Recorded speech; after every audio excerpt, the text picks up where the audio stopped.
and welcome to Myth Matters, storytelling and conversation about mythology and what myth can offer us today. I'm your host and personal mythologist, Dr. Catherine Svehla. Wherever you may be in this wide, beautiful, crazy world of ours, you are part of this story circle. If you're familiar with Myth Matters, then you know that the stories that I share here come with an invitation to notice the detail or moment in the story that captures your attention and allow it to be significant. Your response to a story is an opening into that story in your life. Most of the time, I suspect always, but let's allow for exceptions, your moment generates an image. You imagine that moment, and what you imagine is compelling. The myths and stories that I return to over and over again are a catalyst for my imaginings. They offer images that hold something important for me, although I can't explain the power. Trying too hard to force mysteries like this into words can kill the experience, as we can sense truth that lies beyond language. Well, today I have another Irish fairy tale from the collection of James Stephens to share with you. It's called The Story of Tuan Cairill, and this amazing fairy tale, I'm in love with this story, evokes a potent image for me, one that I have entertained many times over the years, the mysterious Salmon of Knowledge. The salmon led me to the story and speaks to it. I have to share it with you. Let me give you a tiny bit of background on the salmon. The Salmon of Knowledge appears in a number of stories about wisdom seekers and poets, these being one and the same in the old Irish culture, in particular the legends of Tuan. The salmon first appeared back in the time when the fairy folk ruled Ireland. They had a well below the sea where the 9 hazel trees of wisdom grew. 7 streams of wisdom sprang from that well and returned back to it again after appearing as rivers in the above world, crossing the green island of Ireland. Now, the leaves and the blossoms of these 9 hazel trees would spring forth at the same time and fall onto the water of the well. 5 salmon waited there to eat the hazelnuts. Any person who ate one of those salmon would know all wisdom and all poetry. This person would comprehend the great truth. People of many arts have searched for the salmon, some with success, and all drank from that well. Now, perhaps you are fascinated by the salmon too. So, on to this story, the story of Tuan Cairill. Stephen's language is so eloquent that I'm going to weave some of it into my more condensed version of the story. I'll post the link to the full story with the transcript of this episode on the Mythic Mojo website. I invite you to let yourself relax and release any straining to understand. Let the current of the story carry you. Notice the details that resonate with you in this moment. They're clues to your relationship to this story right now. The story of Tuan Cairill takes place in the time when many, but not all, of the people of Ireland had embraced Christianity. And it begins with a contest of wills between 2 men who have a strong faith and devotion to their gods. One of the men, Finian, the abbot of Moville, was determined to bring all of the folks in his province into the Christian church. One day, he was told of a powerful gentleman named Tuan Cairill, who observed neither Saint's Day nor Sunday. "A powerful person," said Finian. "All that," was the reply. "We shall try this person's power," said Finian. "Tuan Cairill is reputed to be a wise and hardy man," said his informant. "We shall test his wisdom and hardihood." "He is," the gossip whispered. "He is a magician." "I will magician him," cried Finian angrily, and proceeded to Cairill's home without delay. He demanded admittance in order that he might preach and prove the new God. But Tuan refused Finian admittance. He barricaded his house and shuttered his windows and continued the practices of 10,000 years. Now, Finian could not abide that any person should resist both the gospel and himself, and he proceeded to force the stronghold by peaceful but powerful methods. He fasted on the gentleman, knowing that to a hospitable heart, the idea that a stranger may expire on your doorstep from sheer famine cannot be tolerated. Tuan did not give in right away. He thought that when Finian had grown sufficiently hungry, he would lift the siege and take himself off to some place where he might get food. But he did not know Finian. The great abbot sat down on a spot just beyond the door and composed himself to all that might follow from his action. He gazed on the ground between his feet and entered into a meditation from which he would only be released by admission or death. The first day passed quietly. Tuan sent a servant to spy if that deserter of the gods was still before his door, and each time the servant replied that he was still there. "He will be gone by the morning," Tuan said hopefully. The stage of siege continued the next day. The servants were sent many times to observe through spy holes.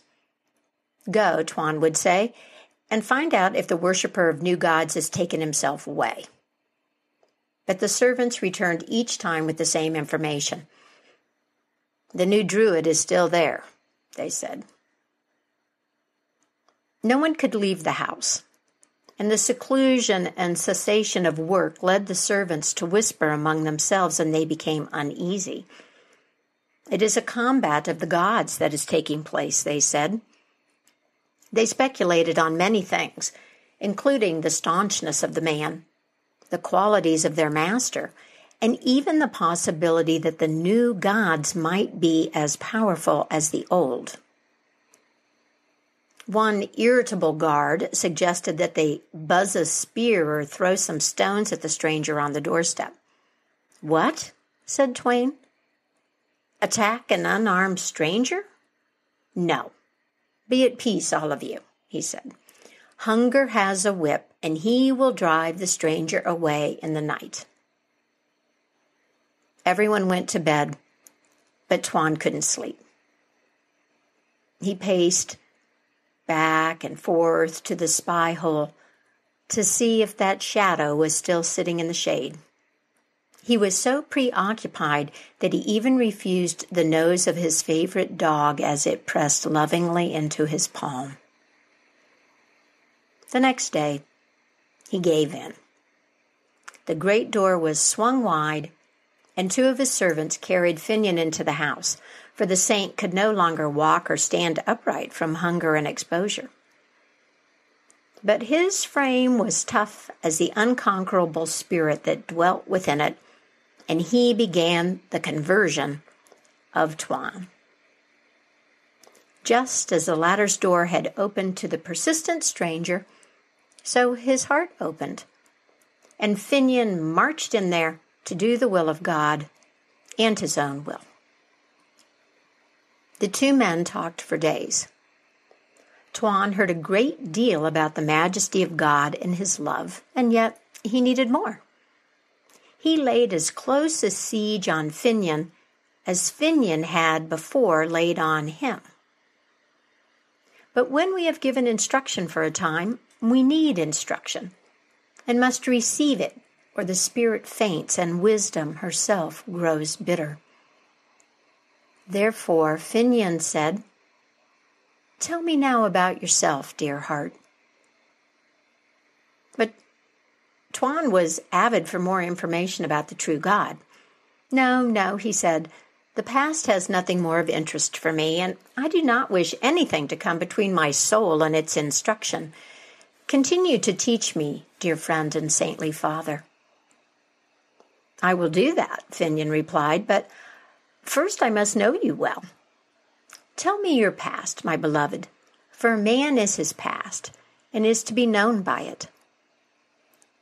But Tuan pleaded, "Let the past be content with itself, for man needs forgetfulness as well as memory."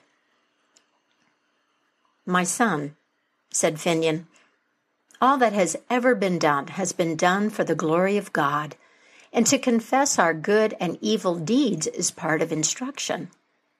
Tell me your genealogy first, and then I will examine your acts and your conscience." Okay. "I am known as Tuan, son of Cairill, son of Merdak Redneck, and these are the hereditary lands of my father," Tuan said. The saint nodded. "I am not well acquainted with Ulster genealogies, not as well as I should be, yet I know something of them. I am by blood a Leinsterman," he continued. "Mine is a long pedigree," Tuan murmured. Finian received that information with respect and interest. "I also," he said, "have an honorable record." His host continued, "I am indeed Tuan, the son of Starn, the son of Sarah, who was brother to Partholon." "But," said Finian in bewilderment, "there is an error here, for you have recited two different genealogies." "Different genealogies indeed," replied Tuan thoughtfully, "but they are my genealogies." "I do not understand this," Finian declared. "I am now known as Tuan MacCairill," the other replied, "but in the days of old I was known as Tuan MacStarn, Macsara." "The brother of Partholon," the saint gasped. "That is my pedigree," Tuan said. But Finian objected in bewilderment. "Partholon came to Ireland not long after the flood." "I came with him," said Tuan mildly. The saint pushed his chair back hastily and sat staring at his host. And as he stared, the blood grew chill in his veins, and his hair crept along his scalp and stood on end. But Finian was not one who remained long in bewilderment. He thought on the might of God, and he became that might and was tranquil. "It is a wonder you tell me, my beloved," he said, "and now you must tell me more." "What must I tell?" asked Tuan resignedly. "Tell me of the beginning of time in Ireland, and of the bearing of Partholon, the son of Noah's son." "I have almost forgotten him," said Tuan. "A greatly bearded, greatly shouldered man he was, a man of sweet deeds and sweet ways." "Continue, my love," said Finian. "He came to Ireland in a ship. 24 men and 24 women came with him. Before that time no man had come to Ireland, and in the western parts of the world no human being lived or moved. As we drew on Ireland from the sea, the country seemed like an unending forest. There were trees in every direction and the unceasing singing of birds. Over all that land the sun shone warm and beautiful. It seemed like paradise. We landed and followed a river to the sunny glade where the city was established. There were fish in the rivers of Ire. There were animals in her coverts. Wild and shy and monstrous creatures ranged in her plains and forests, creatures that one could see through and walk through. Long we lived in ease, and we saw new animals grow, the bear, the wolf, the badger, the deer, and the boar. Soon there were 5,000 people, and they lived in peace and contentment, although they had no wits. They had no wits, Finian commented. They had no need of wits, Tuan said. I have heard that the firstborn were mindless, said Finian. Continue your story, my beloved. Then, suddenly, overnight, a sickness came that bloated the stomach, and on the 7th day everyone was dead, save one man. There always escapes one man, said Finian, thoughtfully. And I am that man, his companion affirmed. Tuan went quiet, thinking back to the beginning of the world and the first days of Ireland. Finian's blood again ran chill, and his scalp crawled uneasily. He stared back at him. Tell on, my love, Finian murmured. I was alone, said Tuan, so alone that my shadow frightened me. The creatures of the forest scented me and knew I was alone. They stole with silken pad behind my back and snarled when I faced them. The long gray wolves chased me to a cave. There were no creatures too weak to hunt me. And so I lived for 22 years until I knew all that a beast thinks and had forgotten all that a man had known. I could pad as gently as any. I could run as tirelessly. I could be invisible and patient as a wild cat crouching among leaves. I could smell danger in my sleep and leap at it with wakeful claws. I could bark and growl and clash with my teeth and tear with them. Tell on, my beloved, said Finian.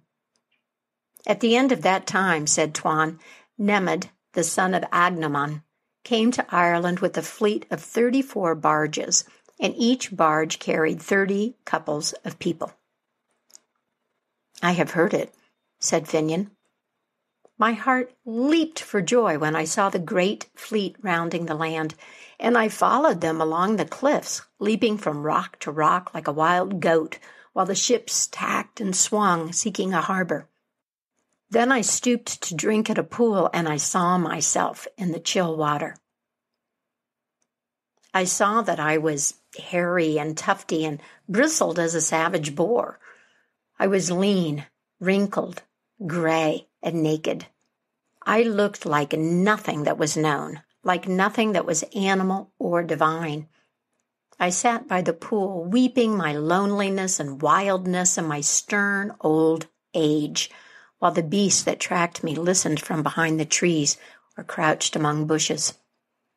A storm arose, and when I looked again from my tall cliff, I saw that great fleet rolling as in a giant's hand.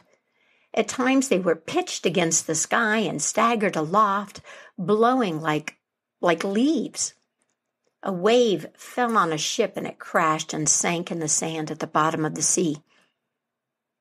The night came, and with it 1,000 darknesses fell from the screeching sky. Around me the trees were dragged from earth with dying groans. Great waves whizzed from the sea, spinning across the cliffs and hurtling to the earth in monstrous clots of foam. In that rage and horror of blackness, I was beaten into slumber. There I dreamed, and I saw myself changing into a stag. In dream, a new heart beat within me, and I arched my neck and braced my powerful limbs. I awoke from the dream, and I was that which I had dreamed. I stood a while stamping upon a rock, with my bristling head swung high, breathing through wide nostrils all the savor of the world. For I had come marvelously from decrepitude to strength. I had writhed from the bonds of age and was young again. I smelled the turf and knew for the first time how sweet that smelled. And like lightning, my moving nose sniffed all things to my heart and separated them into knowledge. Long I stood there, ringing my iron hoof on stone and learning all things through my nose. Each breath that came from the right or the left brought me a tale. A wind carried me the tang of wolf, and against that smell I stared and stamped. And on a wind there came the scent of my own kind, and at that I belled. Oh, loud and clear and sweet was the voice of the great stag. With what joy I heard the answering call. With what delight I bounded, bounded, bounded, light as a bird's plume, powerful as a storm, untiring as the sea. What a thrill spun to the lofty points of my antlers. How the world was new, how the sun was new, how the wind caressed me. With unswerving forehead and steady eye, I met all that came. The old lone wolf leaped sideways, snarling, and slunk away. The lumbering bear swung his head of hesitations and thought again. He trotted his small red eye away with him to a nearby brake. The stags of my race fled from my rocky forehead, or were pushed back and back until their legs broke under them and I trampled them to death. I was the beloved, the leader of the herds of Ireland. At times I remembered the humans and drew near, standing among thick leaves or crouched in long-grown grasses, and stared and mourned as I looked on men, what I had been. Nemad and 4 couples had been saved from that fierce storm. They multiplied until 4,000 couples lived and laughed and were riotous in the sun, for the people of Nemad had small minds but great activity. They were savage fighters and hunters. But one time I came, drawn by that intolerable anguish of memory, and all of these people were gone. The place that knew them was silent, and their bones glinted in the sun. Old age came on me there, and weariness crept into my limbs. My eyes dimmed, and the wolves dared to chase me again. I went again to the cave that had been my home when I was an old man. One day, I stole from the cave to snatch a mouthful of grass, for I was closely besieged by wolves. They made their rush, and I barely escaped from them. They sat beyond the cave staring at me. I knew all that they said to each other and all that they said to me. But there was yet a thud left in my forehead, a deadly trample in my hoof. They did not dare come into the cave. Tomorrow, they said, we will tear out your throat and gnaw on your living haunch. Well, this was the way of things, and I agreed to it.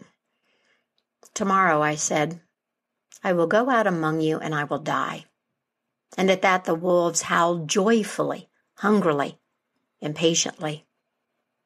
Then I slept, and I saw myself changing into a boar in dream, and I felt the beating of a new heart within me. In dream, I stretched my powerful neck and braced my eager limbs. I awoke from my dream, and I was that which I had dreamed.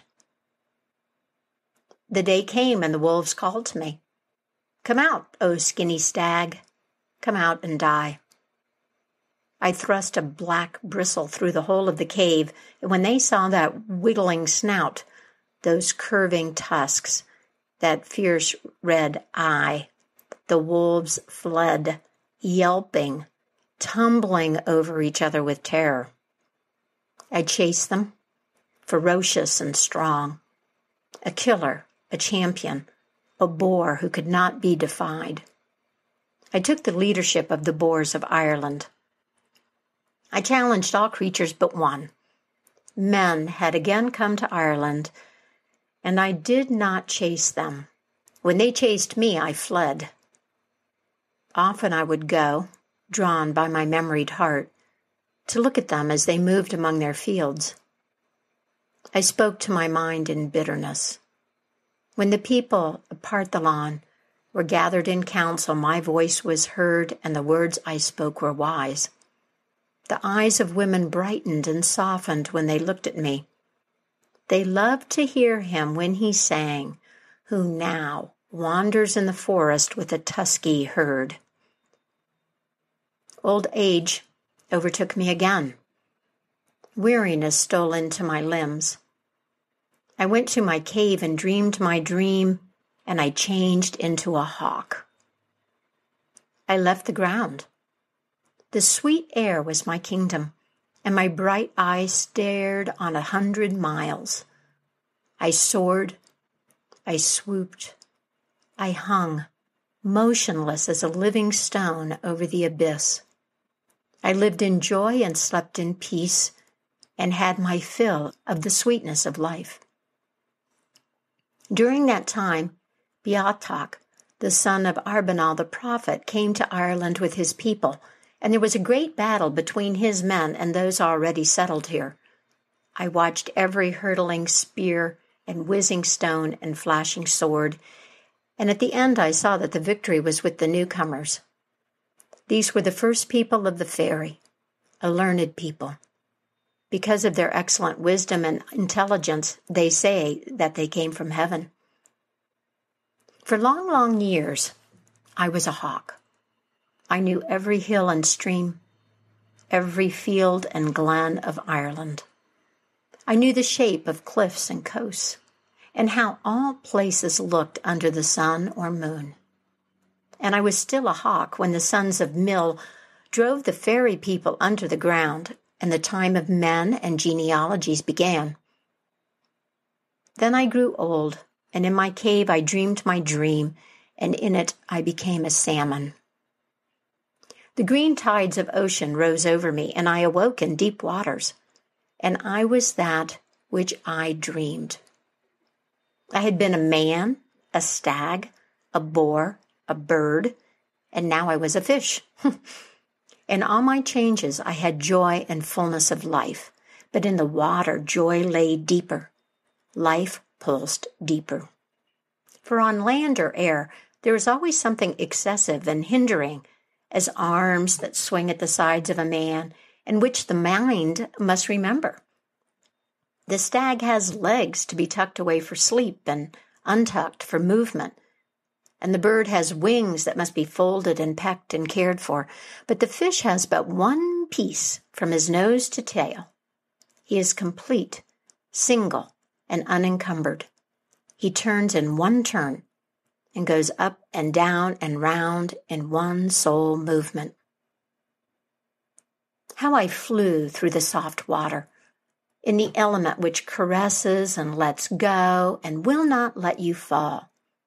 For man may stumble in a furrow. The stag may tumble from a cliff. The hawk, wing-weary and beaten, with darkness around him and the storm behind, may dash his brains against a tree. But the home of the salmon is his delight, and the sea guards all her creatures.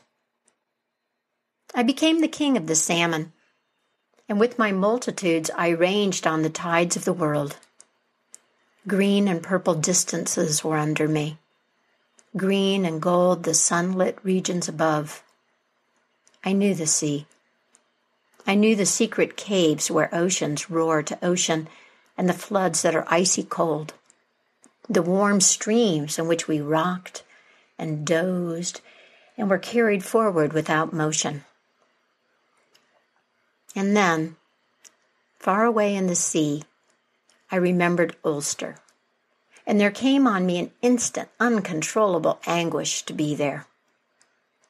I turned, and through days and nights I swam tirelessly, jubilantly, with terror awakening in me too, and a whisper through my being that I must reach Ireland or die. I fought my way to Ulster from the sea. The end of the journey was hard. A sickness racked my bones, and weariness crept through every fiber and muscle. The waves held me back, and the soft water seemed to have grown hard. So tired I was. Only the unconquerable heart of the salmon could brave that end of toil. The sound of the rivers of Ireland racing down to the sea came to me in the last numb effort, and the love of Ireland bore me up. I left the sea at long, long last, and lay in sweet water in the curve of a cranied rock, exhausted, 3 parts dead, triumphant. Delight and strength came to me again. I explored all the inland ways, the great lakes of Ireland and her swift brown rivers. What a joy to lie under an inch of water basking in the sun, or beneath a shady ledge to watch the small creatures that speed like lightning on the rippling top. I saw the hawk hover and stare and swoop, but he could not catch the king of the salmon. I saw the cold-eyed cat stretching along a bow level with the water, eager to hook and lift the creatures of the river. And I saw men. They saw me also. They came to know me and look for me. They lay in wait at the waterfalls where I leapt like a silver flash. They held out nets for me. They hid traps under leaves. They made cords the color of water and of weeds, but this salmon had a nose that knew how a weed differed from string. I knew of the hook. They thrust spears at me. Many a wound I got from men, many a sorrowful scar. Every beast pursued me in the waters and along the banks. My life became a ceaseless scurry and wound and escape, a burden and anguish of watchfulness. And then I was caught. The fisherman of Cairill, the king of Ulster, took me in his net. That was a happy man when he saw me. He shouted for joy when he saw the great salmon in his net. I was still in the water as he hauled it delicately. I was still in the water as he pulled me to the bank. My nose touched air and it spun from it as from fire, and I dived with all my might against the bottom of the net, but the net held, and I came up. "Be quiet, king of the river," said the fisherman. "Give in to doom," said he. I was in air, and it was as though I were in fire. The light blinded me, the heat tormented me, the dry air made me shrivel and gasp. "Be at ease, O king," said the fisherman. "Be at rest, my beloved. Let go the stream. Let the oozy merge be forgotten, and the sandy bed where the shades dance all in green and gloom, and the brown flood sings along."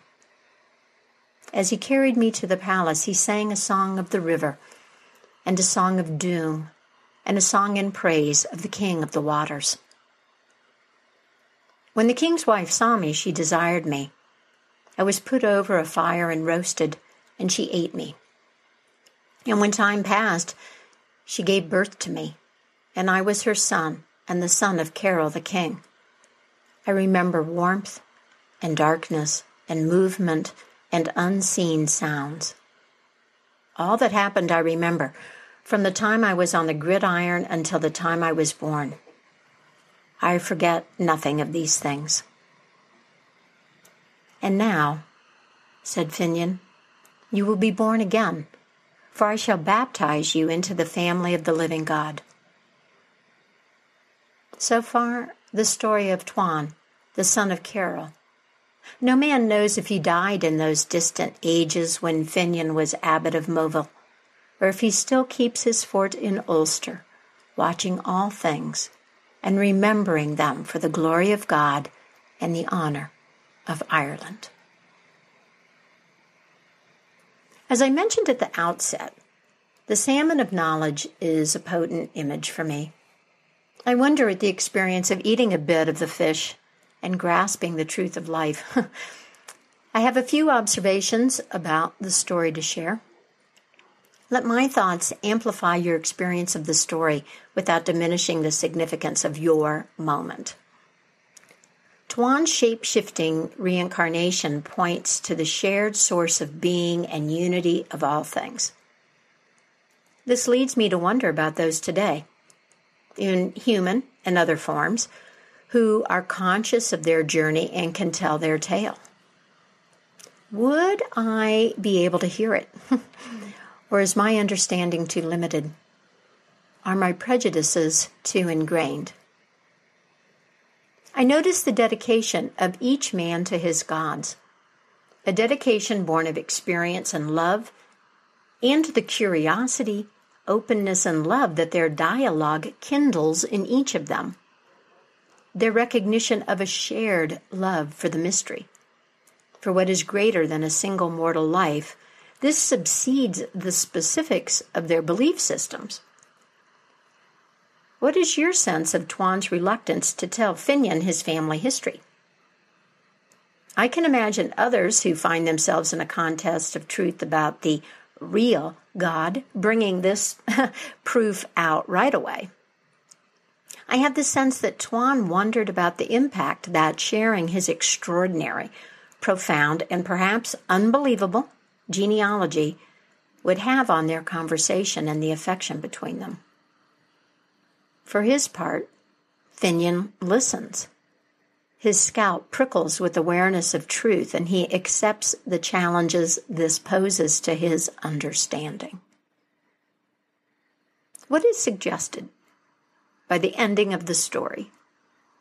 Is it a defeat of the old gods and the old ways? Tuan is baptized. And yet there is an ambiguous note. No man knows if he died. That is, if his cycling through forms has ended. This gets me thinking about the evolution of the gods. As Joseph Campbell observed, our myths must change. Human culture and knowledge of the world are dynamic.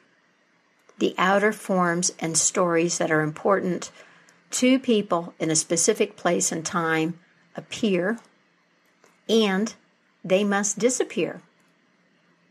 The new may erase the symbols of the old. Wisdom and insight may be lost or concealed. But is this temporary? Permanent? Can the ultimate reality, the true form of life and cosmos, be eradicated? What is the necessary image or story to connect us to the ultimate reality today? I have a cool poem for you before we part ways, so please hang with me through these few announcements. First, a big welcome to new email subscribers: Shannon, Virginia, Tony, Jeff, Mel, Katja, and Deirdre. Welcome to Myth Matters. If you're new to Myth Matters, I invite you to head over to the Mythic Mojo website.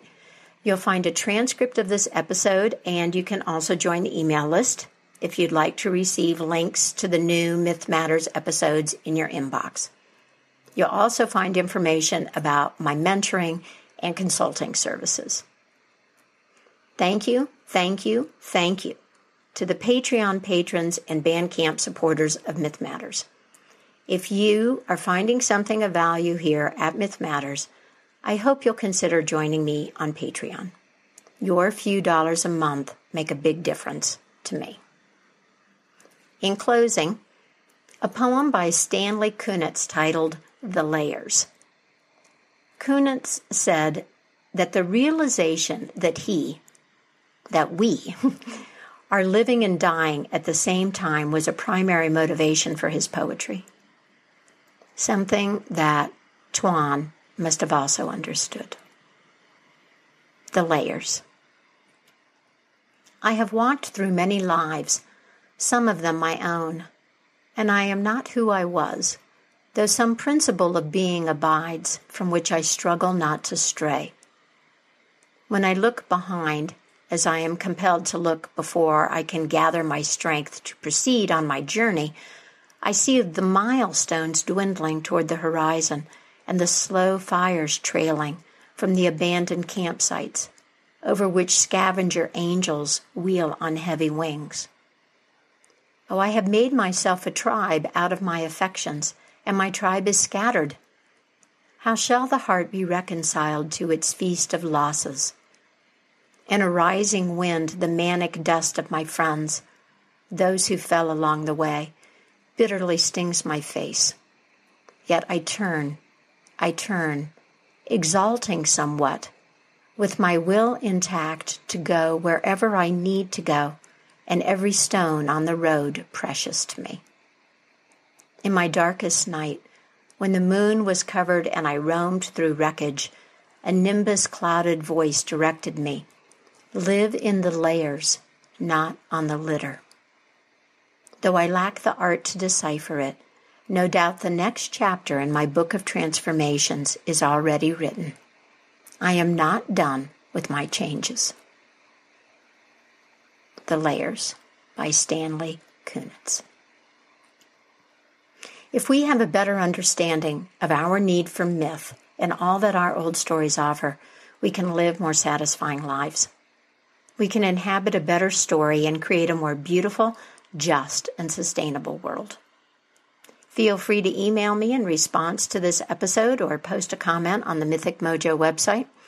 If you have questions about mythology, I'll do my best to answer them. And that's it for me, Catherine Svehla and Myth Matters. Thank you so much for listening. Take good care of yourself, and until next time, keep the mystery in your life alive.